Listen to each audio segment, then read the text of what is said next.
I'm Nathan Rymer, and this is my wife, Lil. And this is our story. I was called to preach when I was a teenager, and my wife, Lil, and I got married, and I was trying to decide, am I going to answer that call?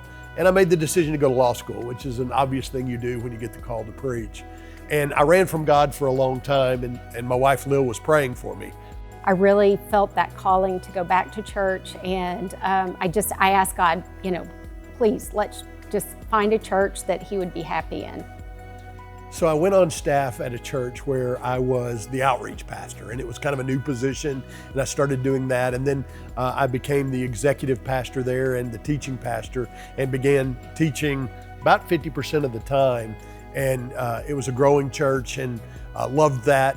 But then it was kind of a difficult end, and we walked away from that, went back full-time to the law firm, and we were pretty convinced at that point that we were done with formal ministry.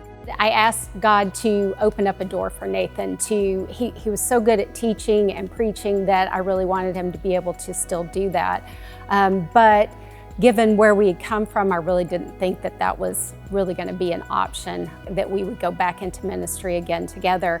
And then as God would have it, somewhere around, I think it was November of 2020, Nathan came to me and said that he was feeling like maybe God was calling him to plant a church, us to plant a church. Yeah, so what was funny is at that time we were thinking about semi-retiring. And so God calling us to plant a church was a very different 5-year plan from what we kind of saw on the horizon at that point in time. We really had no idea what we were doing, but then just within like 2 weeks, we had a building and things just began to fall together. God began doing His thing as He does, and we planted 5 years ago Easter.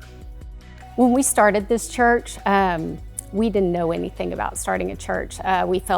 I felt unqualified to get it going from a business standpoint, but sometimes if you just say yes to whatever that serving thing is, whatever that opportunity is, God will provide the rest.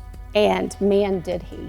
Yeah, and when we planted, obviously we didn't have a lot of money because we didn't have a mission organization funding us. We didn't have another church that was funding us. And so we committed that we wouldn't take a salary or any money out of the church. And that's still the case 5 years later. So I'm bivocational now. And there are times it's tough. I mean, I think about like the 2024 was a really tough year for us just overall.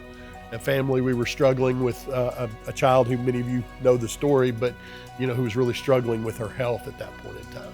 There were many Sundays while she was sick. She spent 56 days in the hospital in 2024, and balancing everything else that was happening in life, plus balancing a church, a full-time church. There were many nights that I just laid in bed and thought, God, what are you doing here? This is really hard. And there were some conversations about, the difficulty of a job that doesn't pay anything. I mean, and how does that fit into the lifestyle we want to lead? How does that fit into the retirement we would love to have? Those kind of things. But I wouldn't do anything different. I mean, it has been such a blessing to us over the last 5 years to see what God is doing. And that's really the thing about serving to me is it's a I have to, or it's a blessing too. And I think that really challenges you when you're in those places and you're reminded that we get the opportunity to serve the God of the universe, and we get the opportunity to play a role in His church and His kingdom and to see lives being changed. And that's a big deal. We live the full life that we're called to live when we're serving God, because that's what we were created to do.